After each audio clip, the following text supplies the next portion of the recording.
Assalamualaikum warahmatullahi wabarakatuh. Perkenalkan, kami dari kelompok 7 mata kuliah PAI. Inilah hasil dari diskusi kami. Selamat menyaksikan. Hai, kenalin aku Rihmatul Irman Nabila dengan NIM D1A023266. Hai, perkenalkan nama saya Alvin Rahmatullah dengan NIM D1A023261. Halo, perkenalkan nama saya Muhammad Zaidan Hawas Akila dengan NIM D1A023238. Halo, perkenalkan saya Yumnadina Cahyipsi dengan NIM D1A023265. Halo, perkenalkan nama saya Fiza Salsabila dengan NIM D1A023259. Halo, perkenalkan nama saya Syaif Hilang Palhars dengan NIM D1A023248. Hewan merupakan makhluk hidup yang bisa saja sakit atau bisa disebut dengan zoonosis. Contohnya adalah hewan ternak yang bisa terkena penyakit dan menularkan kepada makhluk hidup lainnya. Lalu, apakah kita boleh membakarnya agar penyakit itu tidak menularkan kepada makhluk hidup yang lainnya? Sebagai peternak, kita harus mengetahui bahwa zoonosis sangat berbahaya dan merugikan. Kita juga harus tahu tanda-tanda ternak sakit seperti mendeteksi perubahan tingkah laku pada ternak, yaitu tentang pakannya, tingkah laku, kemudian ada perubahan pada mata, perubahan pada lubang anus ditandai dengan diare, disertai pada pendarahan, perubahan pada perilaku istirahat. Bila ternak menunjukkan ada perubahan, maka harus diwaspadai karena itu merupakan tanda-tanda ternak itu terjangkit penyakit. Bila ternak menemukan ada tanda perubahan, maka dianjurkan peternak segera menghubungi petugas kesehatan hewan maupun petugas medis setempat apabila diduga zoonosis. Penyakit zoonosis didefinisikan sebagai penyakit menular yang ditularkan secara alamiah dari hewan domestik atau hewan liar ke manusia. Emerging zoonosis merupakan penyakit zoonosis yang baru muncul, dapat terjadi di mana saja di dunia dan dampaknya berpotensi menjadi begitu parah. Contoh dari zoonosis adalah penyakit antraks yang berasal dari bakteri Bacillus anthracis dan rabies lyssavirus. Bagaimana cara menangani kasus tersebut? Apakah kita boleh membakar hewan tersebut? Islam mengajarkan kita untuk mencintai sesama makhluk hidup, tidak hanya kepada sesama manusia, melainkan terhadap tumbuhan dan hewan. Kita sebagai manusia tidak boleh memperlakukan tumbuhan dan hewan dengan semena-mena, karena mereka juga makhluk hidup yang memiliki rasa sakit. Karena Allah telah berfirman, "Wallazi khalaqalakum ma fil ardi jami'an." Dialah Allah yang menciptakan segala apa yang ada di bumi untukmu. Quran Surat Al-Baqarah ayat 29. Membunuh binatang dengan cara membakar itu merupakan hal terlarang. Ini berdasarkan riwayat dari Abu Hurairah radhiyallahu an, beliau mengatakan, "Ba'atsana Rasulullah sallallahu alaihi wasallam fi ba'thin faqala in wajadtum fulana wa fulana fa'arikuhuma binna." Tsumma qala Rasulullah sallallahu alaihi wasallam hina aradna khuruj, inni amrartum an tuhriku fulana wa fulana fa inna nara la yu'azibu biha illallah fa in wajadtumuhuma faqtuluhuma. Rasulullah sallallahu alaihi wasallam mengutus kami dalam satu pasukan perang. Beliau bersabda, "Jika kalian ketemu dengan si A dan si B, bakarlah mereka." Kemudian Nabi Shallallahu Alaihi Wasallam berpesan ketika kami hendak berangkat, "Kemarin saya perintahkan kalian untuk membakar si A dan si B. Akan tetapi api adalah benda yang tidak boleh digunakan untuk menyiksa atau membunuh kecuali Allah.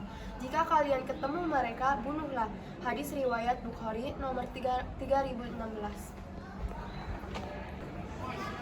Dalam riwayat yang lain dari Ikrimah, beliau menceritakan, "Utiya Ali radhiyallahu anhu bizadiqatin fa akhratahum fa balagha dzalika Ibnu Abbas fa qala law kuntu ana lam ukhrijhum li nahyi Rasulillah sallallahu alaihi wasallam la tu'adibu bi adabillahi wa laqataltuhum li qauli Rasulillah sallallahu alaihi wasallam man badala dinahu faqtuluh fa balagha dzalika Aliyya faqala sadaqa Ibnu Abbas."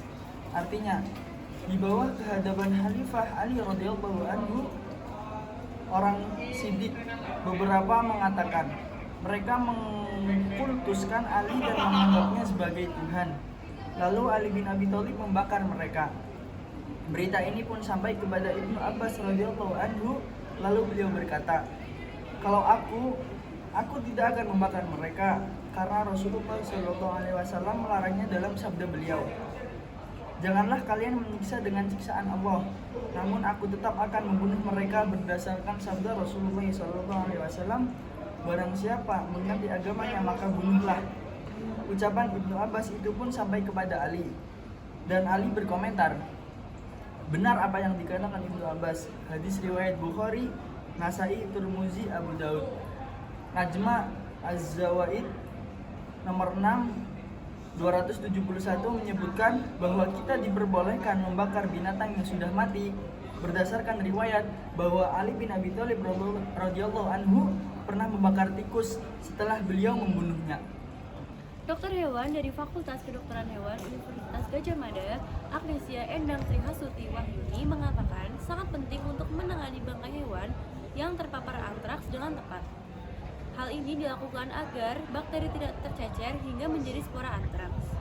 Hewan tidak boleh dibuka, tidak boleh disembelih, jangan sampai darahnya keluar karena bakterinya itu ada di darahnya, kata Agnesia. Jika tercecer dan terpapar udara, darah yang mengandung bakteri penyebab antraks ini bisa berubah menjadi spora. Pada titik ini, bakteri sudah sangat berbahaya karena bisa menyebar dan terhirup manusia. Oleh karena itu, alih-alih disembelih, hewan sebaiknya segera dibakar dan dikubur demi mencegah penyebaran spora dari bakteri ke manusia. Dibakar dan dikubur itu harus dilakukan, tapi dikuburnya pun tidak boleh sembarangan. Harus tertutup rapat dengan tanah dan disemen. Bagaimana caranya? Yang pertama, buat lubang untuk kuburan hewan. Gali lubang dalam 3-5 meter. Lubang untuk mengubur hewan harus benar-benar dalam agar spora tetap tertimbun di tanah, tidak menyebar keluar. 2. Bakar hewan hingga habis. Sebelum dikubur, hewan harus dibakar hingga habis.